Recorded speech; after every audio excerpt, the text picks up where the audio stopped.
All human beings in the world deserve to get mental health care at an early age, probably sometime when they start their early childhood education.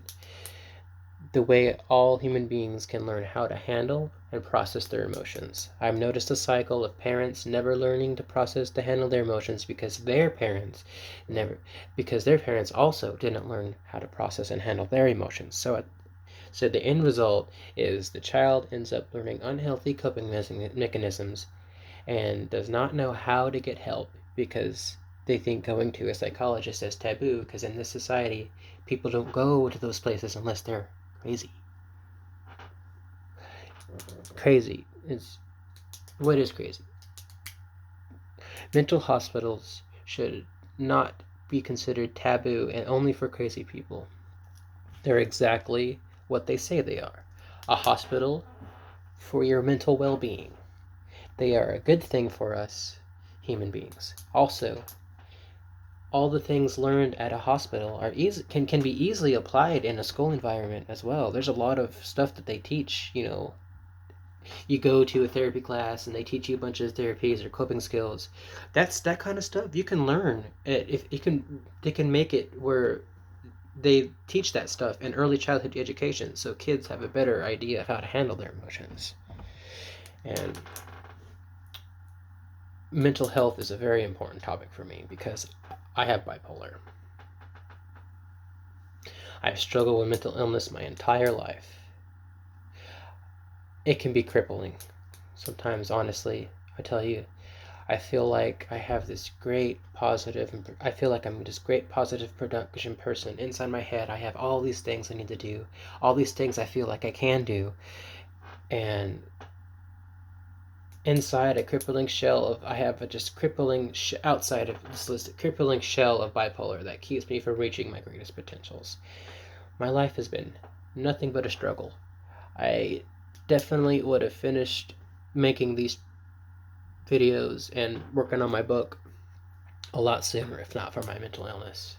There are people in prison for things they did when having a mental episode. I'm not saying what they did isn't wrong, but I'm saying there's people in prison because they were having a mental episode. They got sent to prison. And instead of just saying, "Oh, this guy, he's mentally ill. We should probably help. We should probably send him somewhere and get him some help." Cops don't notice that stuff, and they just get put in prison more times than I want to think about, and it hurts my heart. They are forgotten about society and labeled as a criminal. Not all prisoners are like that, but there is a high number of mentally ill prisoners. They are taught not to process or handle their emotions. Their emotions get bottled up.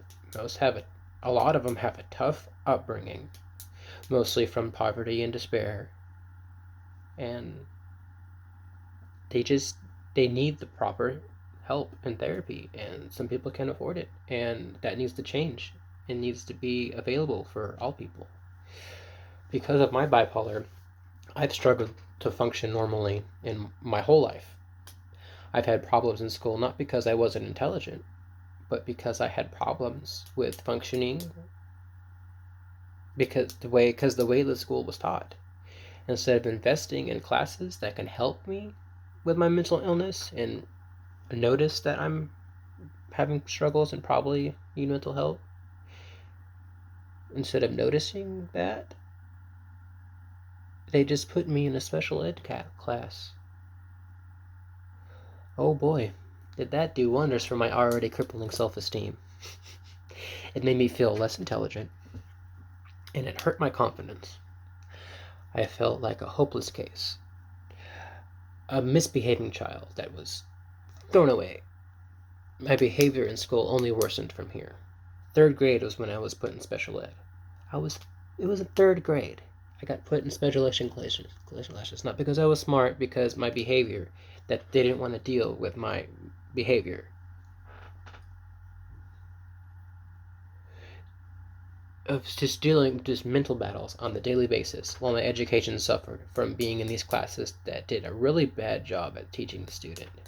Then, in eighth grade, my issues got so bad, I ended up, getting mad, throwing a desk at a teacher, and I was sent to an alternative school for troubled children. And no matter how many times I tried to get back, they said I can work hard. I can work to get back to a regular school. I was there until I graduated. So from 8th grade until I was graduated, I was in an alternative school for troubled children. They never let me back to regular school. In that school did not do a very good job of teaching children, and I received a fairly poor education, and I retained almost nothing from what I learned in high school.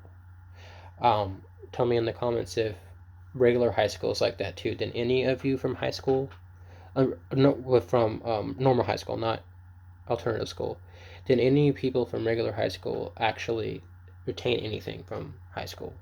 How much did you remember? How much did you learn? How much did you remember? Let me know. I'm curious. But just one thing that people don't know about me is I never give up. I fight until I succeed, and I never gave up hope. I studied hard, and I passed all my graduation tests except math. My first try. Math was another story. I've never been very good at math, and I think most of it was because they didn't teach math very well. So I passed all my high school graduation tests except math. First try. I was supposed to graduate in 2009, but since it took me about 10 tries to pass my math graduation portion, I never gave up. But I finally did it. I graduated the beginning semester of 2010 because they didn't let me graduate because I didn't have my math portion. And I finally graduated and I got my diploma. And there's also some economic factors to mental health. Unemployment is a big economic stressor that can make mental health worse. I definitely have had that feeling. Before I got on disability for my bipolar, I was struggling working every month, trying to work hard, but every month or every couple months, I would lose my job. I would be working really hard and being probably one of the best employees there, working my butt off. And they would just, one day I would accidentally forget to take my meds and I would have a bad day, and instead of understanding and talking with me about it, they just fired me. And because, it's a big stressor because when you don't have a job, you don't have money to live unless you work on getting this disability, and that took me a long time. But like I said, I didn't give up doing that. Unemployment is a very big cause of Americans living in poverty today. The main reason for this is they're just not getting paid enough. You're just not getting enough money for the work you're doing. But that's another video about income inequality. And hard work, just like all the hard work for the American people do, they don't get a living wage for it. It's just the importance of mental health is extremely, extremely important. I mean, we'd probably solve a lot of problems if we just fix that mental health. Thank you for listening. Comment below. Let me know.